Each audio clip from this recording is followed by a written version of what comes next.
This is the Unscripted podcast. So how did it feel? That's a pretty broad brush. What you talking about? I'm talking about when you got smoked Sunday. Smoked? Yeah. With what? At the red light. Oh, Bob, I just want to let you know, I, out of the goodness of my heart, let you pull on me. Oh, okay. No, you jumped. Ben, he even jumped the gun at the red light trying to get ahead. But Bob, I clearly had the right inside lane. What it boiled down to is I drive an American car. You're right. And he drives a V8. He drives a communist car. Is I what can't it is. help it, Bob. It's just the. So if y'all saw two preachers racing to get to church, you just know that we just want to be with the Lord's people a little bit quicker. That's right, exactly right, and trying to set a good example. You know, we're gonna. We got obey off, we all got laws. Off, we got off the interstate. Hey, At we 59. really didn't break any laws, per se. No. But anyways, Ben, we got off the interstate, and I just held back just a little bit, so maybe Chris wouldn't see the nose of my car, and I was like, he don't even see me. And really and truly, he saw me the whole time. Mm-hmm. And I was like, his boys are both looking off to the right. I was like, I'm gonna jump the gun on him right here. Well, right before the light hits green, like Chris going, he went on and took off, and I was like, I got to catch him. Yeah. Well, it's a lot easier with yours. You got a V8, you know, and yours is American-made car. Go ahead. Yours is, yeah, exactly, American-made. Yours is built on a truck frame. Not a communist. Yeah, mine's a 2013 Honda Pilot. Chris is a patriot, man, until it comes to, his money. His car. But listen. Then he supports communism. No, listen, I have a 2005 or 6 model Super Duty with 90,000 miles on it. And it runs dead dinosaurs just like yours does, made here in America. As a matter of fact, I filled it up. I carried that thing over there today and his sheet metal breaker. We put an extension on the shop. Yeah. And we filled it up on the way back. And I was just happy that it didn't take $200 to fill it up. I know. Because now diesel's like $4 a gallon or something like that in pedal. Yeah. And so the government's coming through for us. That's right. My Harley, it runs. My Harley runs good old American 93. You can't even run 87. I got to run. Basically, it costs the same amount per gallon to fill up my Harley as it does to fill up my truck. Yeah. I noticed, with your shoulder, you hadn't been able. You need me to drive your Harley some? Man, I'm telling you, like I got to cut my grass either today or tomorrow. You may come cut it. No, I think I can do it. I mean, but I'm gonna tell you, dude, it's a ball. Yeah. Hey, I learned a long time ago, like how to hand drive with one hand. You can't go as fast or whatever, but right. Yeah. Well, mine, it's just, especially down near the pond. I'm always scared I'm going to be digging. Because I'm telling you, Bob, last week, the boys were getting the bucket for some. Oh, I remember what it was. It was a couple weeks ago because we took the granite countertops that were in our kitchen where we done this kitchen reno. Mm-hmm. We took the countertops off and they said, what are you going to do with them? I said, I'm going to put them down under the barn and just drive on them. I'm just, because all that spot down there stays so marshy. Right. So I just flipped them over, put them down in the barn instead of tractor. Get a little traction on the other side of the granite. So what we used to eat on, now we drive on. Mm-hmm. I thought there's a sermon there. Absolutely. When you put them things in, it was the most valuable thing in the world. It's whatever good, sermon. That's what every good preacher will do. Everything's a sermon. But, man, I'm telling you, I sent the boys down there to get the bucket. And because the forks or the bucket or the fork, I can't remember, whichever one I sent them down there to get that wasn't on the tractor. Mm-hmm. Bob, literally every cinder block I had left is in the pond now. They drove the tractor down in, and they got it so, Bob, it was in such a bind. So I called my neighbor Andrew, and I was four-wheel like, drive. Yeah, my tractor's four-wheel drive. All four spinning. And I don't mean just spinning. I'm sitting on the case. You understand? Yeah. And so I was stacking cinder blocks underneath the bucket, picking it up, right? With the bucket, so that my front tires are off the ground. Trying to drive myself out, and kind of walk myself. Yeah. But the problem was I would push the cinder blocks over into the mud. You get down there in that old this old sloppy Mississippi mud. Yeah, I mean it's just like you can't say it's gone like pudding. Yeah. That's the best way you can describe it. It's like pudding. And so, man, I called Andrew. His tractor, they dropped the doggone something on it, busted it all to pieces. So his was in the shop. Mr. Ed's over here, his is a 2-wheel drive. I thought I pulled his out before. So if he comes down here, there'll be 2 of them stuck. I was just in a bind here. But, that's a problem with the pond. How'd you get it? Well, Super duty? No, you believe it or not, I got it out with, I put the winch, side-by-side's got a winch on it. Oh, yeah. And I put the side-by-side behind it, and I just needed to get out of that rut. Because what happened is, here's another spiritual lesson. The boys had got the thing mired up before they came and got me. They done got it down on the hall. They're like, Dad's going to get mad at us if we get stuck, so we're going to keep working with this. Don't tell him. Yeah, exactly. Because I'm up there for 20 minutes. Like, what is taking them so doggone long to get the tractor? Well, when you peek out the window and you can't see tread, you just see gray gray tires. You're like, I know exactly what they've done. It's just God. It's just turned into a big racing slick, and it's like, all right, I know what they've done, So you got to go down here and help them. It was, it was a mess. So every cinder block I got, it cost me, them blocks, it was a split face block, right? They're about $6-7 a piece. So there's probably $150 worth of cinder block in the pond now, just to get and me they're out so of the, deep down in there, they're not even fishing tractors for you. Yeah, you can't they're even in the mud. Yeah, they're gone. GAWN gone. All right, we're gonna spin the wheel today. We hadn't spun the wheel and seemed like an age, so we're still answering your questions. All right, let's spin the wheel. Number 15. All right. So number 15 is on our list is, how do I raise good kids and protect them from this world? All right. That's a big question, isn't it? Well, I mean, it's when you think about raising your kids, that's one of those questions that's just right up there with, decision making as far as becoming a Christian or not. Of course, you immediately you think about, the kind of your Bible verses, Proverbs 22:6, train up a child in the way he should go, and when he's old, he should not depart from it. Well, that's the principle of it, and we can encourage people with those verses, but they're saying, how do I train them? Yeah, that's the people come to you and they want this. Here's what happens is people, they see us at our spiritual best. You understand what I'm saying? Yeah, when we're preaching. Yeah. They see us at our spiritual best. Yeah, and I'm prayed up, studied up. Yeah, all those things. And so, like, I'm going to sound really smart. I'm going to sound, like, because whatever I'm going to talk about, like, I really want to make sure I cover it well. Well, what they don't realize is it's just to talk about this one thing. I had to spend all week getting us there, right? And so you get these questions like, how do I do this? How do I do this thing? And you're just like, man.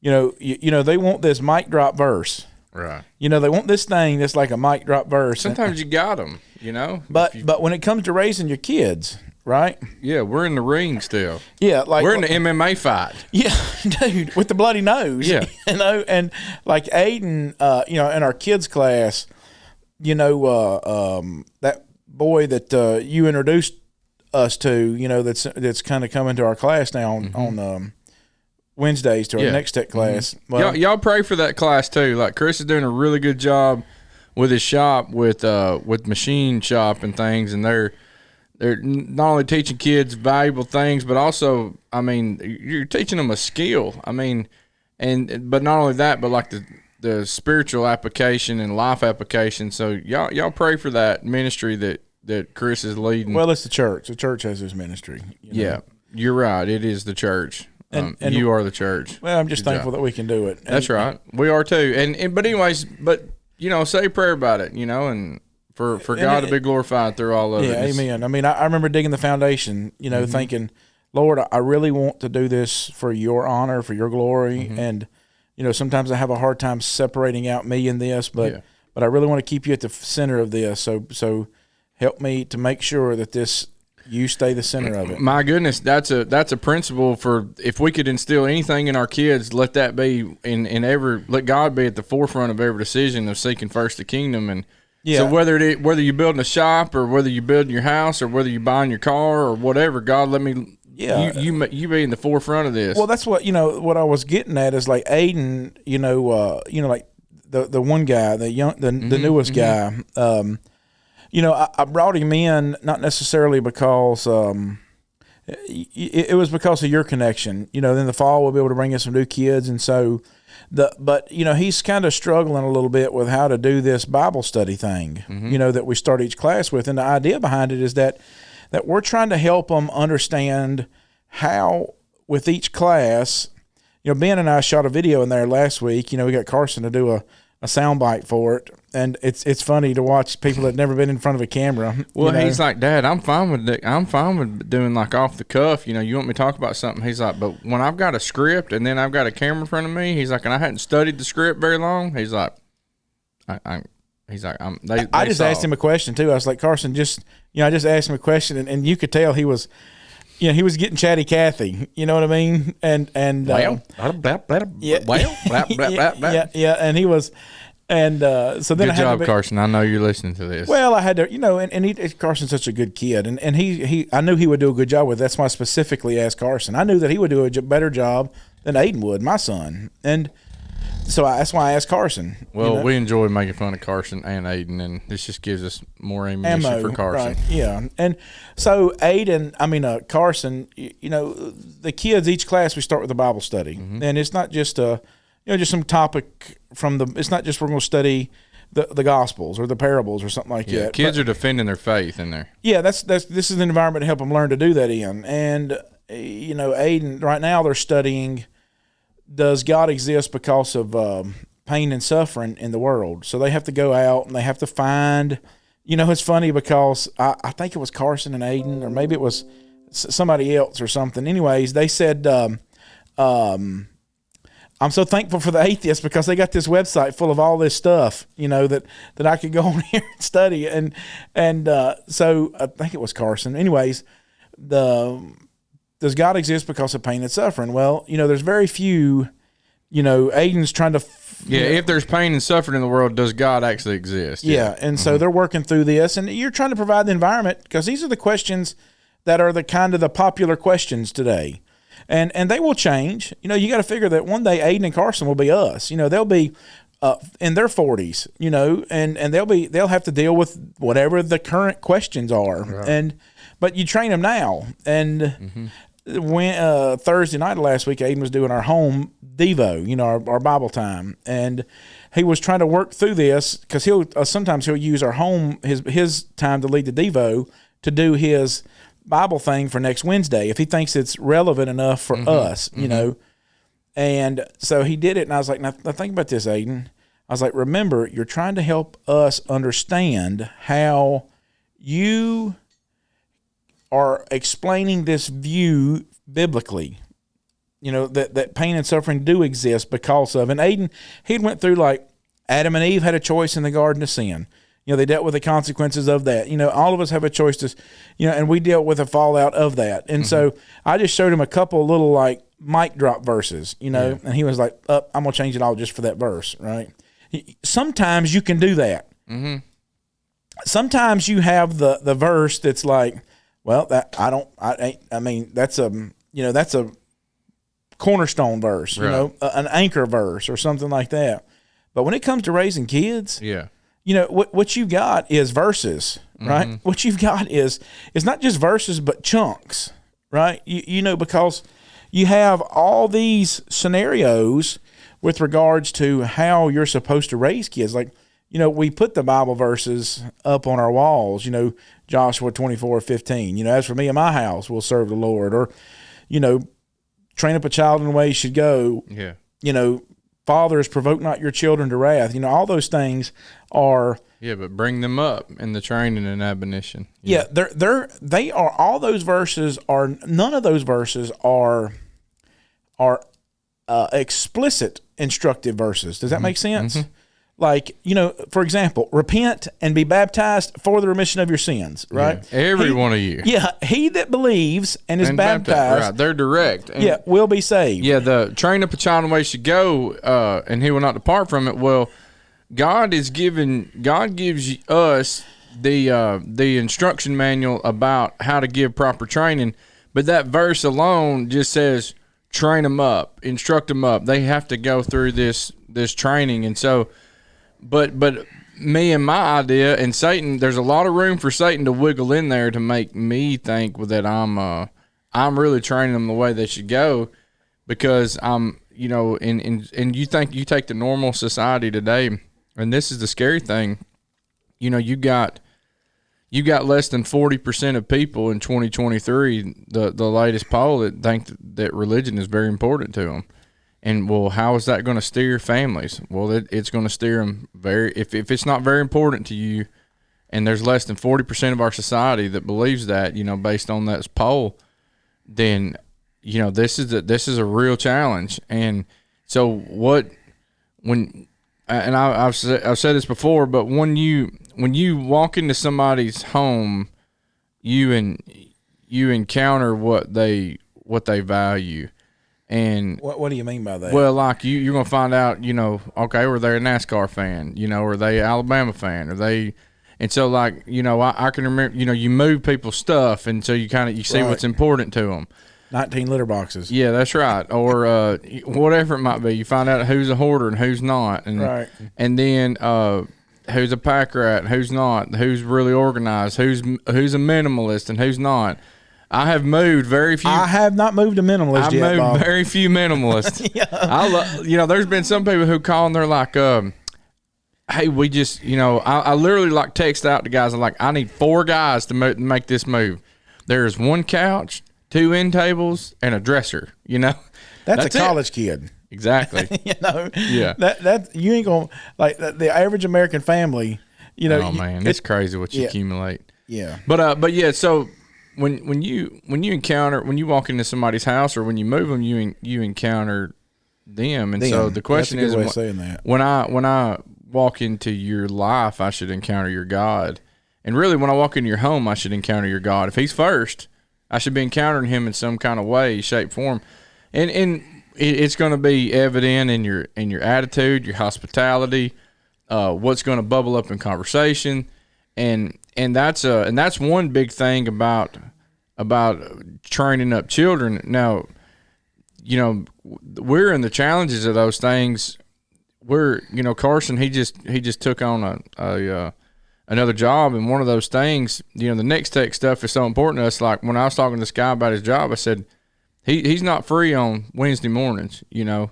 And I said, you know, sometimes it's a semester thing. I said, rarely did in the past they haven't gone into the summer. I said, but they might. If they do, like, it's going to affect him. Like, so he's not free from 9:30 to 12 each day, just so you know that.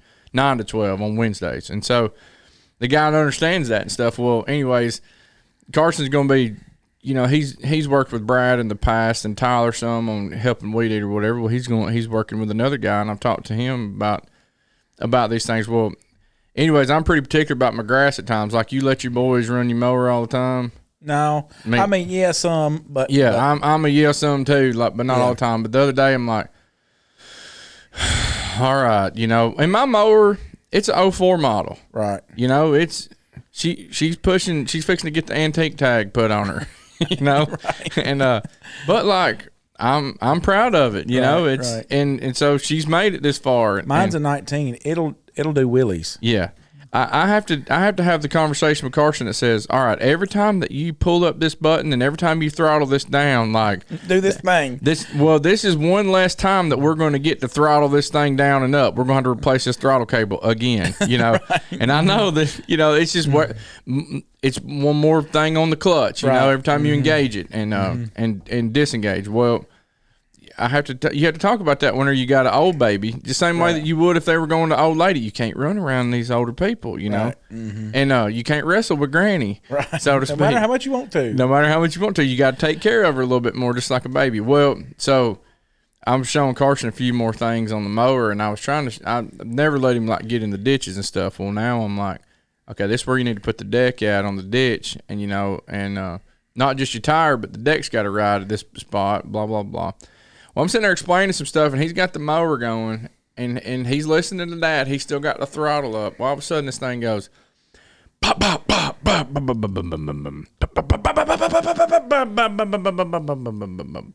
it shuts off. And I'm like, he looks at me. I said, son, you're like 2 for 2 on the mower. Like, you get on it and run it, and then it's like, it just shuts down. I don't. He said, well, I said, what do you think happened? He said, well, the gas it looked a little dirty, but I didn't think that much about it. I said, oh, okay. So I opened up the gas. Man, Chris, there was water, dirty water was in the gas. I had the metal gas cans, and they'd been, sitting down or whatever. Well, when you see dirty gas, the splash kind of going into your mower, like you quit pouring. Right. Well, a 15-year-old don't quit pouring. Right. So. Well, let me tell you what they also do. When we got the machine in, I said, we're going to pressure wash all the stuff off it before we carry it in the shop. They're like, okay, go get the pressure washer. Guess what mine did? They went down there because I always tell them, because they used to have this bad habit, because I try to keep my small engine stuff dry of gas. Mm-hmm. They'd have this bad habit of bringing me the mower, bringing me the whatever with no gas in it. Yeah. So just protracting it, put some gas in it. Guess what they did? They put fuel in it, but they put it out of the yellow jug. Yeah, put diesel in it. They put diesel in it. They filled it. And I pulled on that thing until I was blue in the face. And it's got a Honda engine on it. Usually just boom. I pulled the plug out of it, and I was like, dang, the gas done went bad. Yeah. They don't even burn on the plug. And that morning I woke up, next morning I was thinking, why wouldn't that thing run? I done worked everything I could on it. I was like, maybe it's coal. And I got thinking, why didn't that gas burn? Wake you up. Uh-huh. Show me the gas y'all put in it, boys. This, boys. Yellow, blue. Gas is red. So. Yeah.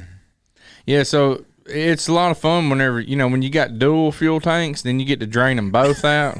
It's all of it goes on the ground. But then Carson's dad's so conservative that, so anyways, he got to have a chemistry lesson, with seeing water at the bottom of fuel, but the gasoline's still good at the top. But so I told him in the middle of this, and then we also had to fix a pressure washer that had broke too. Did you put diesel in yours? No, but the throttle cable was broke, and anyways, we just had to go through. And I just told him, I said, son, here in 2 weeks, I said, you've got to see your daddy in real stressful situations, and we're getting to, I said, you get to see me learn. I said, I'm loving living out James 1 right now, but I said, I know that this patience is going to have its perfect work. Well, I just told Aiden, I said, just take the carburetor off. I didn't even tell him how. I said, pull the carburetor off, drain the gas out, get some ether put in it, clean it up, put it back together. I didn't give him any instructions. I just left it with him. Well, I'm not good at this whole small engine stuff, and so that's just another illustration. Like, I'm over here trying to go through and remember my stuff, and I'm having to take carburetors off, take the bowl off the bottom of this thing, and yeah, sometimes it's like looking at whatever, and but I'm getting to show him some of those things, and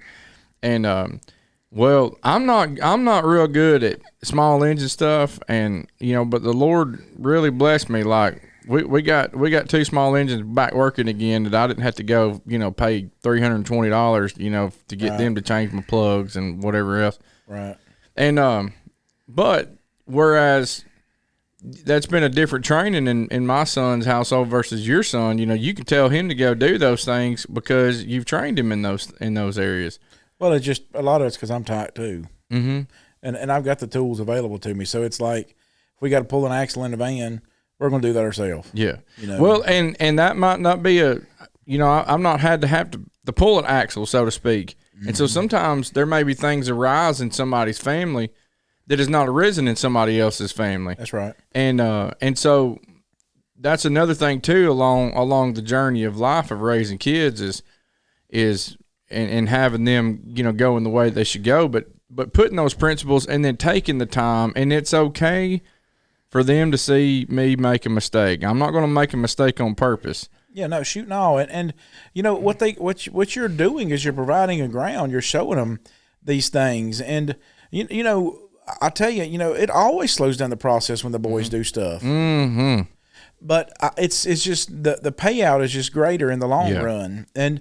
This is the honest truth. You know how I knew that Bo was ready to get his training wheels off his bicycle? He said, I believe I'm going to take the training wheels off. Mm-hmm. He said, I believe I'm ready to get the training wheels off. I said, okay. I said, hey, he said, I'll do it. This is how you know they're ready. He went to the shop, got a crescent wrench, took the training wheels off, off he went. Yeah. That's how you know they're ready to take the training wheels off, is when they do it themselves. Well, I mean, I can't say that I've ever spent time with Bo. Up until that point, he was 5 or something. Mm-hmm. Showed him how to use a crescent wrench, but he deciphered through it, right? Well, what you got to do is you just got to realize that your kids need to. you need to practice these things in your home with them, because there is no. They need you to provide the real world. You like homeschooling, for example. I'm not saying you have to homeschool your kids. I am, but one of the reasons why we homeschool our kids is I'm just gonna say it's been one of the best decisions of our life. I'm not telling somebody they have to, but I'm highly consider it. Yeah. Oh, I mean, I would definitely recommend it. Yeah. But I'm just saying, a lot of homeschoolers, like, they're almost Nazi about this thing. Like, if you don't do it, your kids, you're going to hell. Not that way. Right. But what I'm getting at is that that one of the reasons why is because, do I want my boys learning their social skills from other 13-year-old boys? No, that's not what I want them. I want them. It's my job to turn them, like Jessica asked me the other day. She's like, "Have you spent time talking to Aiden about how he's supposed to treat women?" And I was like, "What do you mean?" She's like, "Well, how you're supposed to, hold the door for them, how to do all these things." And I was like, "Well, I probably haven't, So now I need to have that conversation with him. He's getting on into his teen years, and girls are going to start being appealing to him, and I need to teach him how to do those things, right? I mean, that's just a small thing, but those are things about his character, right? That's going to define his character. Well, the environment that they're going to work in, like we do with our kids in our Next Tech, this is the environment. We got to train them for the environment they're going to work in. I think that sometimes in the church, let me make sure I say this the right way. Well, we've been grinding axes for wood we never really had to chop.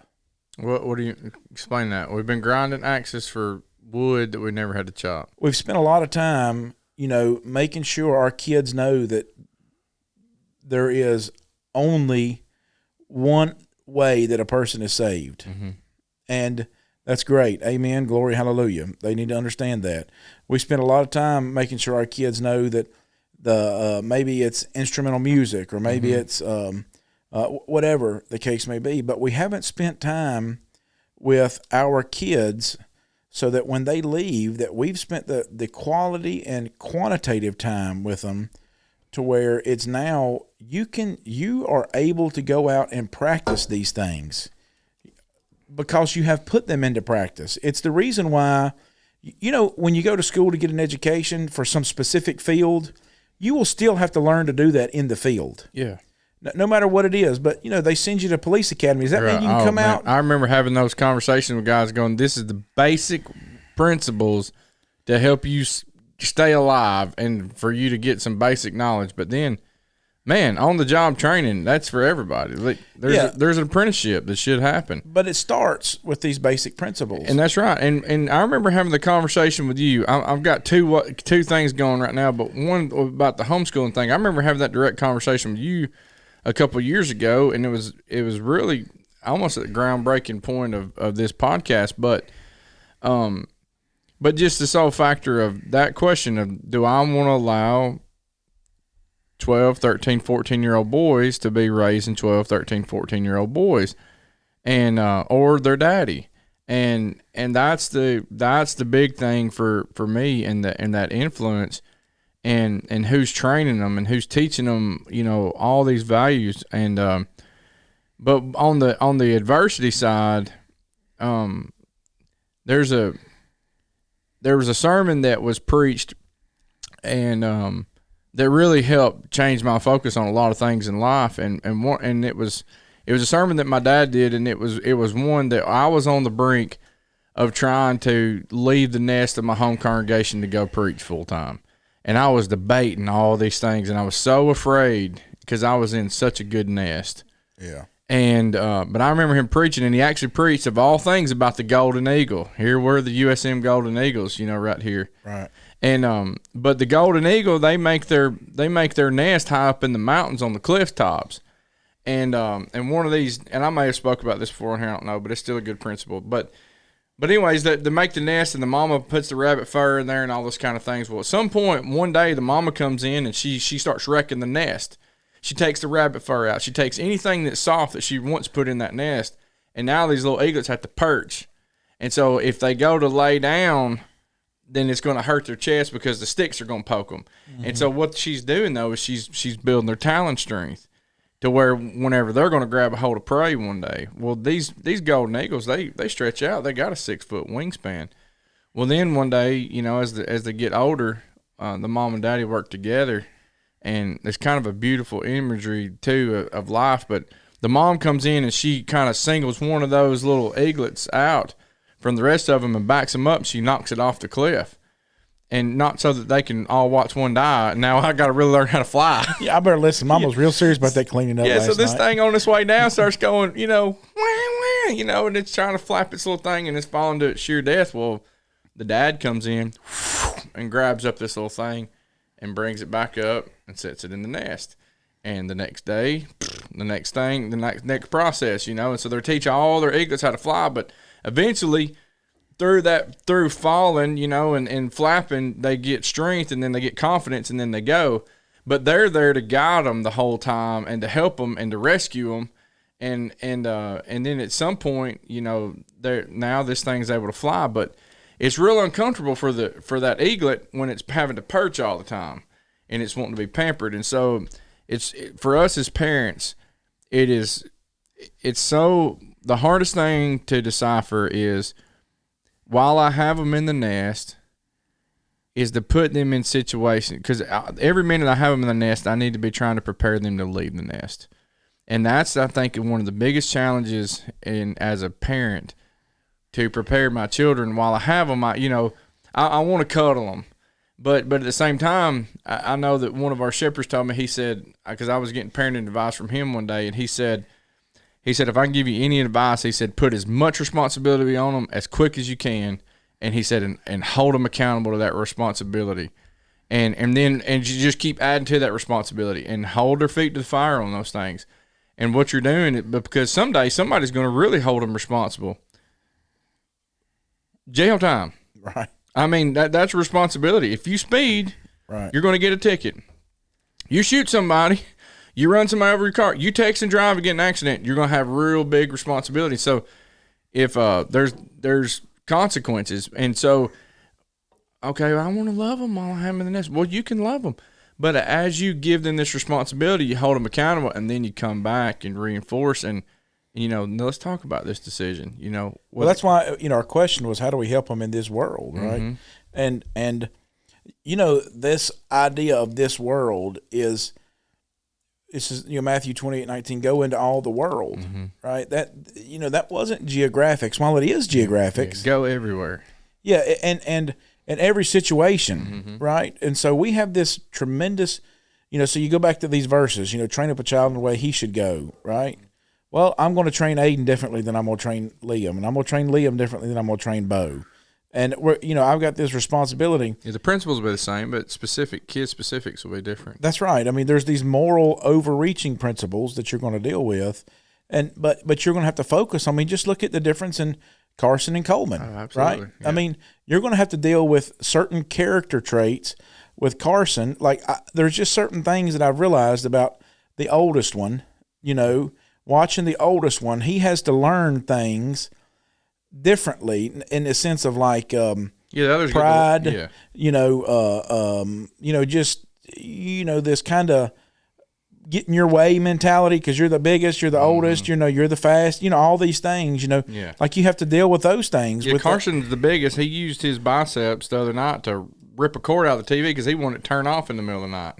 You know, right. When Dad had given permission to the other ones that, you know, if you got a sleepover, you can watch some TV tonight. Well, you know, he overstepped that. Well, then he got overstepped the next morning once I found out about it. You know, when he pulled the cord out of the TV. Yeah, he's like, you know, he got up in the middle of the night, or I say middle of the night, 10:15 at night. You know, right. He's ready to he's got to get up and go to work or whatever. Right. Well, he gets up and he pulls the cord out. You know, I'll show the little ones. You know. Right.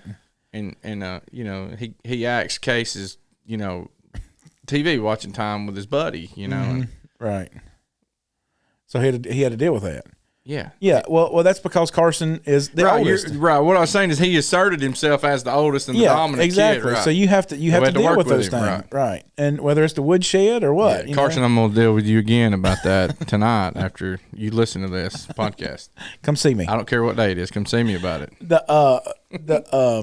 And talk to me Wednesday at a class about it. Mm-hmm. And and really what you're looking at is this, this idea that my kids are individual, but I have to teach them to work in the world that they'll be in. Right. So that means I, as a parent, I've got to be, you've heard me mention this verse many times, 1 Chronicles 11, that we want to be like the tribe of Issachar, who were men that were wise to the times.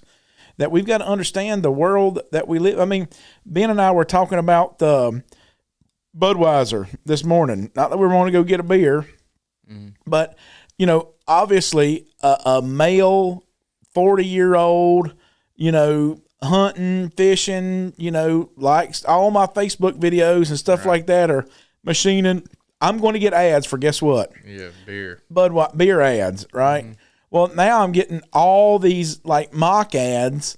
These guys are calling it tranny fluid and I mean all this. All the jokes about it. I mean, I've seen everything from people cussing it to shooting it with machine guns and I mean just and like you think about it. Like this is a perfect example. Like what were they thinking? Right. It's not like we're selling skinny jeans here. Right?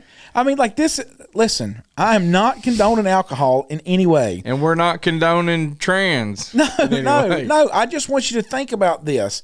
They stupidly didn't think about the world they live in. Yeah. Right? It's the king of beers. Right. So how are you going? What are they going to call themselves if they can't use that pronoun? They're going to say we're the royalty of beers. I mean, I don't know what they're going to say. But just like how stupid was this? Yeah. Like I've seen all these ads. I mean, not ads, but these videos like the guys that deliver beer. Mm-hmm. They're like, look. They're showing the shelves. Nobody's buying. Yeah. Everybody's walking away from this now. Like, what were they thinking? And this is a perfect example. And I guess you were probably trying to segue into this for your own comments, but this is a podcast, Chris, so I get to talk too. Go ahead. I'm just messing. No, but that's a perfect example in the fact that you sometimes one decision that you can make can change so many things in your whole world. I mean, you think about the economic. You think about the marketing and everything that Bud Light did to themselves on that one decision. Bob, it's for this one simple thing. They don't understand the world they live in. And it affects everybody around them. And now the same thing with your kids. If you make those big, huge, overarching, you make stupid decisions in the world that you're living in, like it can affect so many things. Yeah, and that's why you've got to understand your world, right? So we got to equip our kids with, like when you did this thing Sunday where you're showing the stats about one of them that won't even asked in 98. What was it? Oh yeah, is marriage important to you? Yeah, is marriage important? You know why? Because in the 90s, we just all. Well, I'm gonna grow up. I'm gonna get hitched. I'm gonna have my youngins. It's just like that's only the 90s were only what 20 years ago. 25 years ago, 1998. I mean, I remember it. 70% of people were patriotic in 1998. Now 30% say it's why? It's all this stuff is the news media, social media. The world that we live in. That's why it's important that we understand this world. It's not that it's not that God wants you to be part of this world. Very clearly, 1 John tells us, love not the world nor the things that are in it. But John 3 and verse 16 says God loved the world. What's he talking about? And 1 John, he's talking about the junk. Right. Like it's the same thing as the parables in Matthew 13. That third parable gets caught up in all these deceitfulnesses of riches and all these things, the stuff that this world has to try to draw us back in. You can't get worried about, so what we got to see is like, we got to be people that understand, look, our kids are going to operate in this world. I mean, we're going through this process now of trying to, we got our boys, some of our members here had these Gab phones for their kids. So we knew that eventually they would have to have a phone in their life. I mean, it's just the world we live in. You communicate, we call it a phone. Right. It's a computer. Yeah, we hardly use it for a phone. We use it for everything else. And so we've got to realize, like, we had to figure out a way that we could help our kids.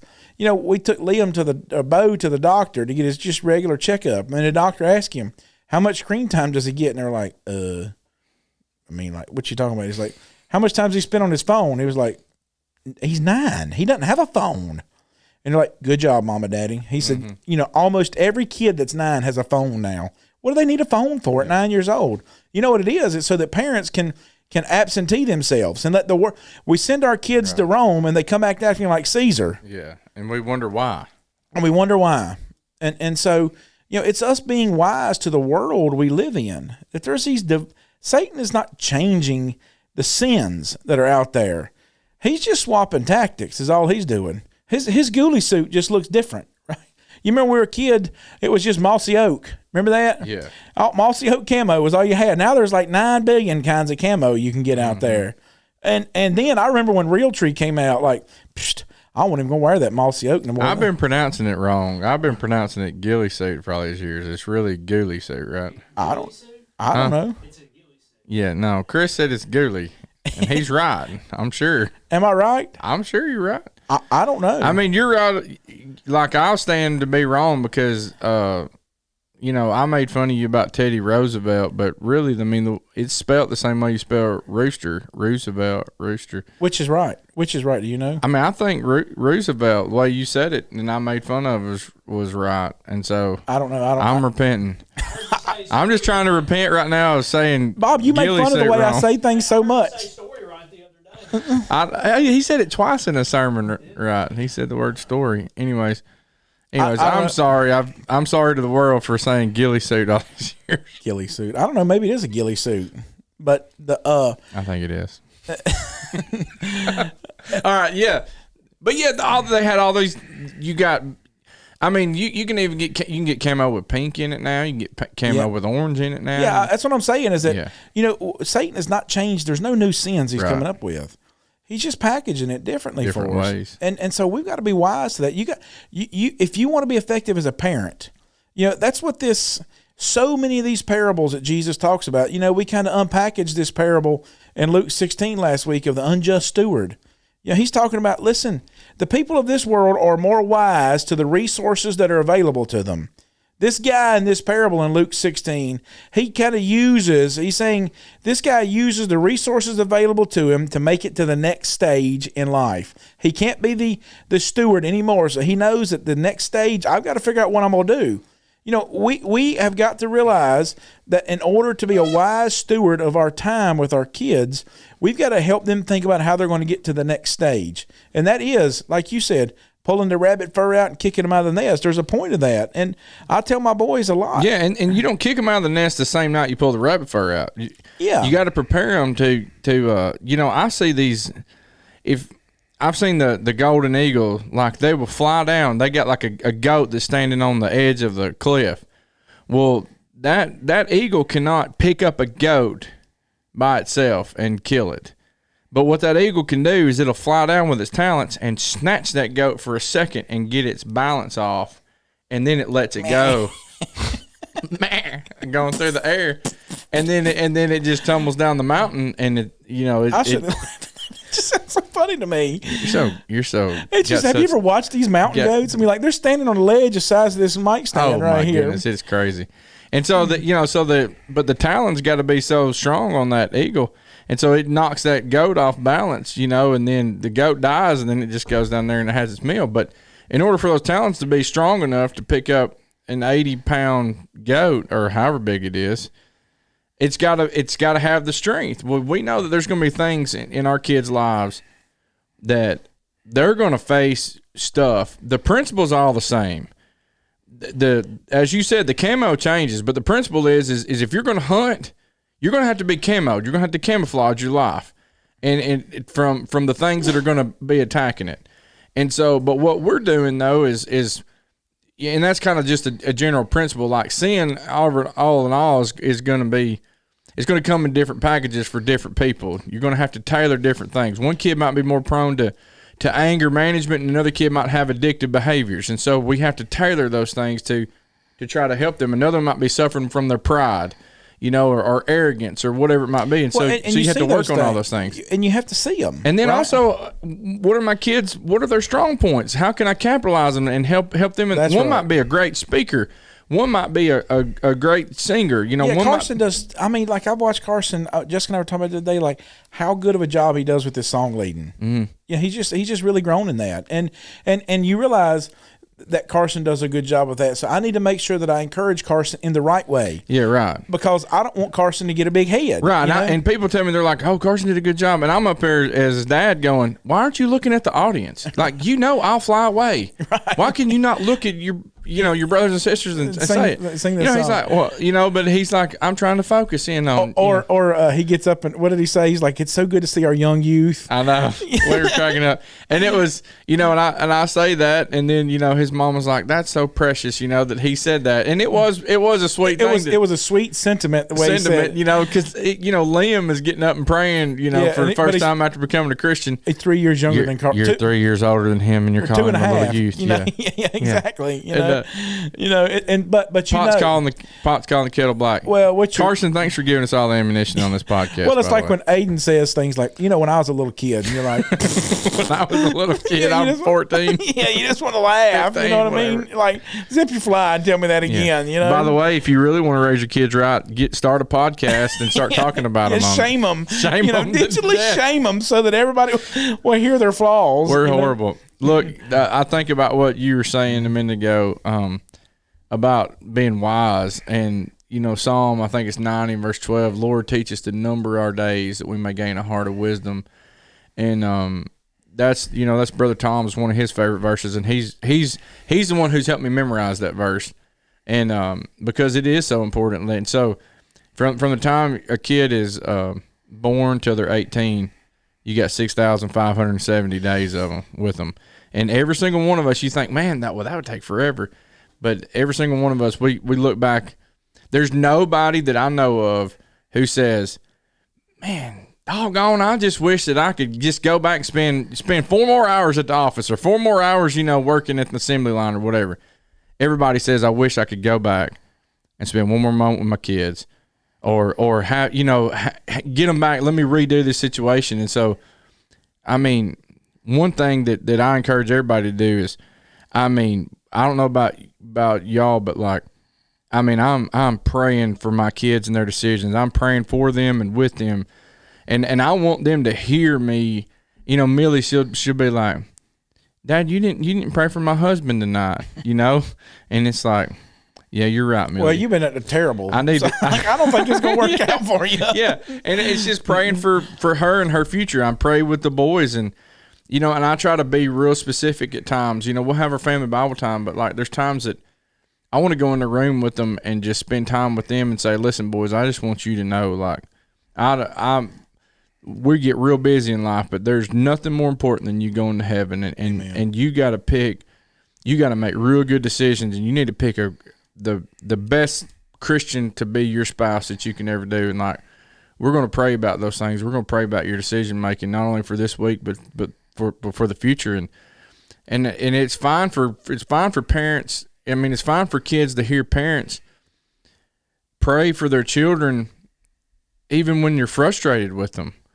Because there's no better one. If I'm talking in the throne room of God, there's a respect level for me as an individual to pray for my child. And whenever I'm so frustrated at them, not because of little things that they did, like Lord, he jerked that cord out the thing, like poured dirty gas and whatever. But if your child is suffering with a serious attitude problem with respect, pray to God about that in front of them. And if you're tearful and emotional about it, it is great for them to hear that. You will help deliver their soul from hell. And if your child's suffering from pornography, if you're catching them on it multiple times, whatever it might be, if it's a drug addiction, attitude issues, I don't know what it might be, then pray out loud and with your child and ask God to deliver them from these things. And it's okay to be humble. And I think that's we don't have a lot of prayer warriors in this life. And man, to be a prayer warrior for your child and with your child about issues, and man, it's not just praying with them, One, we gotta get rid of just thinking that just praying before meals is the only time that we're praying. In fact, I mean we're way losing that battle. Oh man! If you're just praying over your bowl of cereal, you know, and bless this sugary flour to the nourishment of our bodies. God is great, God is good. Let's thank you for our food. Let's eat. You know, but yeah, listen, like prayer in those times. Those are not for God. Those are for us. That's just to put another discipline in our life to go, man, these blessings really come from God. But coming. And your kids also see you saying, Lord, I need your help. Absolutely. Because, there's the thing we have in our house that you can't do is say can't. So like if you say I can't, if I tell you to do something and you act like it's just going to kill you, I can't, you lose every available resource from me at that point. I will not help them if they say I can't, because I've never given my kids a task that they can't do. But what it is they've just decided it's hard and I don't want to do it. So they use the word can't. And because I always tell them, use every resource, including me. If you can't, if you think that you just, there's this thing that is beyond your control, come see me. I'm going to help you work through that, because I want them to understand that when you say can't, you mean that I'm throwing in the towel. Never, ever do that, boys.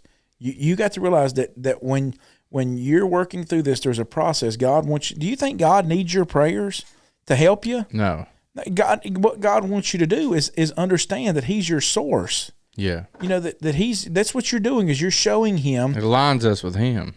Right. Exactly. Lord, I'm raising these boys, and I'm struggling with it. And here it is at 4:30 in the morning, and I got a long list of things I got to do today.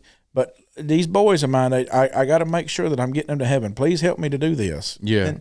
And then when they pull the cord out of the wall, and they've done something like that 15 times, and you have to be like, we're just going to have to pray about this.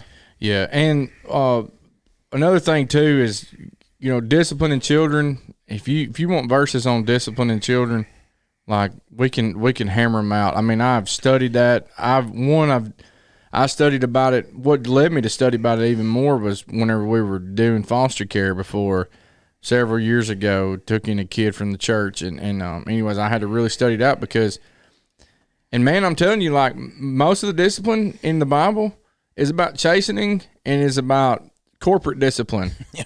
Woodshed. Yeah, and there, and so I have literally studied this out, and I know that there's, I mean, every Bible verse that I could find on disciplining children is I mean, I just don't know how else to study, with it. But anyways, disciplining with accountability and taking care of, of our kids. And but remember, that's what it's supposed to be, is discipline. That's right. It's not about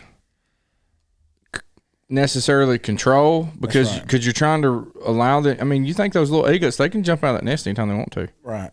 And but Proverbs 13:24, he who spares his rod hates his son. That's some tough discipline right there. I mean, you don't put the discipline, you don't put the rod in their life of accountability. It says you hate his son, but he who loves him disciplines him promptly. Listen, we've been sold a lie that we don't think we need, that we try to do these love parenting and stuff like that, or whatever it's called, these emotional parenting or whatever they call it. I can't even remember the name of it now. Where gentle parenting, that's the word. Yeah. That is not synonymous with being the. There are times when you need to be gentle. When this is it's not biblical. There's a hinge. There's certain hinge moments, right? Mm-hmm. Where your son comes to you and he's like, "Dad, I say son because that's all I've got. I've done this thing, right? Yeah. There's going to be punishment for that, right? But I've got to handle that gently, right? Mm-hmm. I've got to handle that very delicately, because I don't want him to, because there's going to be some punishment, some discipline from this, no doubt about it. And there can be discipline that's not punishment per se. But what you don't want to create an environment where they're like, well, I ain't never doing that again. Mm-hmm, right. But there still has to be discipline accompanied. So the only gentle parenting, see, this idea of gentle parenting is like, tell me, do you think that it made Sally feel bad that you smacked her in the face? What do you think you should do about Sally's face? They could care less about that. Mm-hmm. You know, they don't care one bit about Sally's face at Millie's age. At what, she's 4 or something like that. Yeah. So it's not like you know, you may make her feel bad for a minute or two, right? But what she needs is the woodshed, right? They need this. You know, we've been sold this lie. The 90s sold us this lie that you shouldn't spank your kids, that you shouldn't discipline your kids, that you shouldn't be harsh to your kids. Now, I'm not going to say you need to take them out here with barbed wire wrapped around a bat and whoop them. Yeah, and look where we are 23 years later. Yeah, look where we're at. You know, tranny fluid. Mm-hmm. Yeah, right. I mean, that's it. That's right. Listen to talking about disciplining and love. Listen to what Hebrews 12 says. And you have forgotten the exhortation which speaks to you as sons. My son, do not despise the chastening of the Lord, nor be discouraged when you are rebuked by him. For whom the Lord loves, he chastens. And look at the way he ties that in. He says, and scourges every son whom he receives. Scourges is what Jesus had on his back. Right. All right. Now, we're not saying to whip your kids with a whip on the back. There's a difference between beating and you getting on CNN news, you know, at the top of the hour, right, versus putting a discipline in your child's life with punishment. Listen, it may come the day where the belt or the wooden spoon gets you on CNN. Mm-hmm. We ain't talking about beating them with what you're talking about right now is abuse, right? Yeah. But it may be the day. So make those decisions now. Make those decisions now that I'm going to do this no matter what the world tells me. I'm going to make sure that I hold my kids accountable.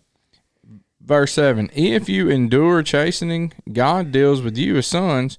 For what son is there whom a father does not chasten? But if you are without chastening, if you're without discipline or without the punishment, you're without the whipping. But if you're without the whipping, of which all have become partakers, then you are illegitimate and not sons. You're not considered a son of God if you're not disciplined by him. Yeah, just think about the way that he paints that, you know.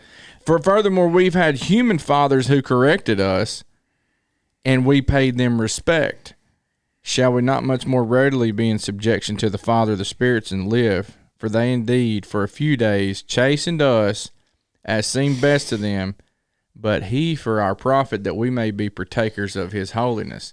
Now no chastening seems to be joyful for the present, but painful. Nevertheless, afterward it yields the peaceable fruit of righteousness to those who have been trained by it. That's from the New King James Version. Yeah, he uses this idea that if you're not, he's using this natural understanding of the way things are successful. Mm-hmm. You know, if you're not being disciplined by your father, he doesn't really consider you a son. He's teaching you that you don't. If my child won't obey me, then he's not going to obey God, who he has not seen. That's right. And so he uses this idea that God, we have discipline. That God brings us through some of these disciplines himself, right? Not that God, you know, punishes us. You know, that's not what he's painting this picture of here. But God, you know, there's these things that you go through.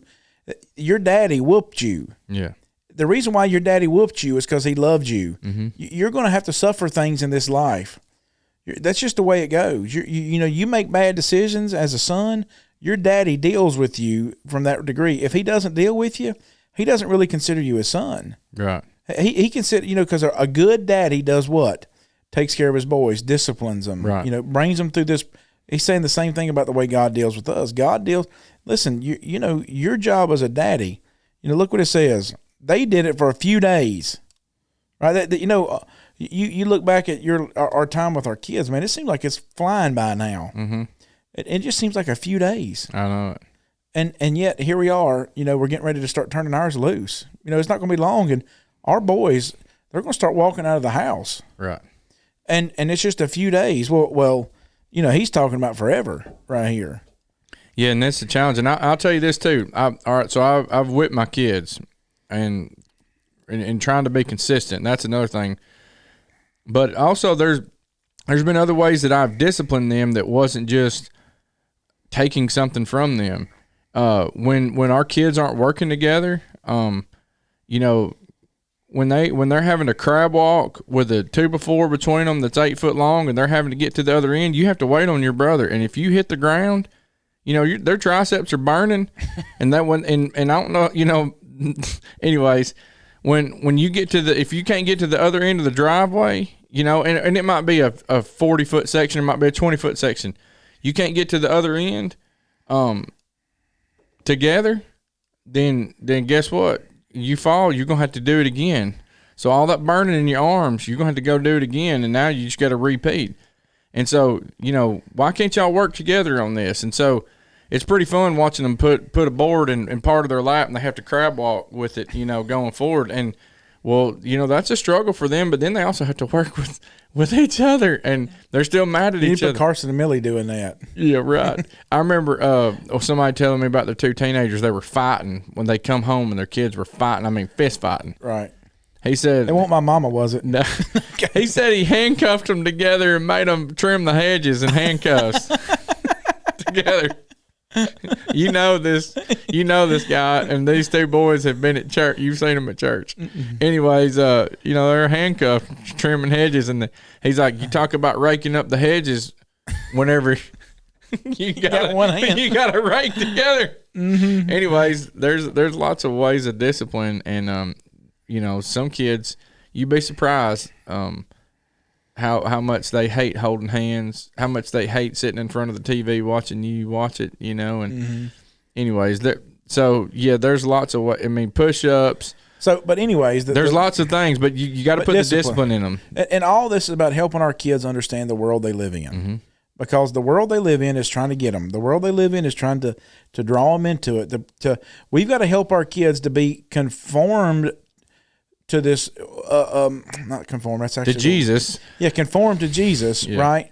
But still be in this world that they're going to live in. And that's what Jesus prayed in John 17. You know, the Lord, they be in the world, but not of the world. Yeah, and so they're going to, you know, our kids are going to dress, they're going to act, they're going to talk. I mean, you know, all our boys, you know, they sound like they're from the South. Yeah. You know, they dress like all their buddies. You know, they